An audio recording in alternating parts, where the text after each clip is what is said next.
Assembly శీతాకాల సమావేశాలు ప్రారంభమవుతున్న నేపథ్యంలో బీఆర్ఎస్ శాసనసభ పక్షం కీలక భేటీ నిర్వహించేందుకు ఏర్పాట్లు చేస్తోంది. ఎరవల్లి వ్యవసాయ క్షేత్రంలో రేపు మధ్యాహ్నం 1 గంటకు జరిగే ఈ భేటీకి రావాల్సిందిగా పార్టీ ఎమ్మెల్యేలు, ఎమ్మెల్సీలు, కొందరు ముఖ్య నేతలను ఆహ్వానించనున్నారు. అసెంబ్లీ ఉభయ సభల్లో లేవనెత్తాల్సిన అంశాలపై బీఆర్ఎస్ ఎమ్మెల్యేలకు పార్టీ అధ్యక్షుడు కేసీఆర్ దిశానిర్దేశం చేయనున్నారు. సమావేశాలకు ప్రధాన ప్రతిపక్ష నేత హాజరు కావాలంటూ సీఎం రేవంత్ చేస్తున్న వ్యాఖ్యలపై ఈ భేటీ సందర్భంగా కేసీఆర్ తన మనోగతాన్ని వెల్లడించే అవకాశం ఉందని సమాచారం. 9న జరిగే శాసనసభ బీఏసీ సమావేశంలో ప్రభుత్వం నిర్ణయించే ఎజెండాలోని అంశాలను బట్టి కేసీఆర్ అసెంబ్లీకి హాజరయ్యేది లేనిది స్పష్టత వస్తుందని పార్టీ వర్గాలు చెబుతున్నాయి.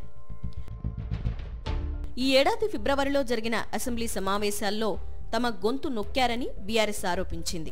ప్రస్తుత అసెంబ్లీ సమావేశాల్లోనూ అదే రకమైన పరిస్థితి తలెత్తితే ఎలా ఎదుర్కోవాలన్న వ్యూహంపైన బీఆర్ఎస్ కసరత్తు చేస్తోంది. 9న కొత్త రూపుతో ఉన్న తెలంగాణ తల్లి విగ్రహావిష్కరణ, అసెంబ్లీ సమావేశాల ప్రారంభం నేపథ్యంలో శుక్రవారం బీఆర్ఎస్ అధినేత కేసీఆర్తో పార్టీ వర్కింగ్ ప్రెసిడెంట్ కేటీఆర్ భేటీ అయ్యారు.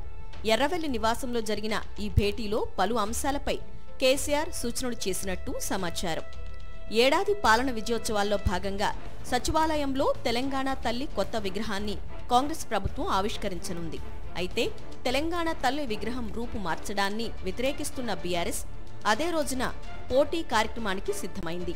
మేడ్చల్ జిల్లా బీఆర్ఎస్ కార్యాలయంలో ఉద్యమకాలంలో రూపొందించిన తెలంగాణ తల్లి విగ్రహాన్ని ప్రతిష్ఠించేందుకు సన్నాహాలు చేస్తోంది. పార్టీ వర్కింగ్ ప్రెసిడెంట్ కేటీఆర్ ఈ విగ్రహాన్ని ఆవిష్కరించనున్నారు. ఇక పార్టీ అధినేత కేసీఆర్ కూడా ఈ అంశంపై తన అభిప్రాయాన్ని వ్యక్తం చేస్తూ సుదీర్ఘ లేఖ విడుదల చేసే అవకాశం ఉన్నట్లు సమాచారం. ఇక రేవంత్ ప్రభుత్వ ఏడాది పాలనా వైఫల్యాలను ఎత్తిచూపుతూ శనివారం ఛార్జిషీటు విడుదల చేసేందుకు బీఆర్ఎస్ సిద్ధమైంది. మాజీ మంత్రి హరీష్ రావుకు ఈ ఛార్జిషీటు బాధ్యత అప్పగించినట్టు తెలిసింది. మరోవైపు అధికారికంగా తెలంగాణ తల్లి విగ్రహం ఆవిష్కరణ కార్యక్రమానికి కేసీఆర్ను ఆహ్వానిస్తామని రాష్ట్ర ప్రభుత్వం ప్రకటించింది. కానీ ప్రభుత్వ పరంగా ఎలాంటి ఆహ్వానం అందలేదని బీఆర్ఎస్ వర్గాలు వెల్లడించాయి.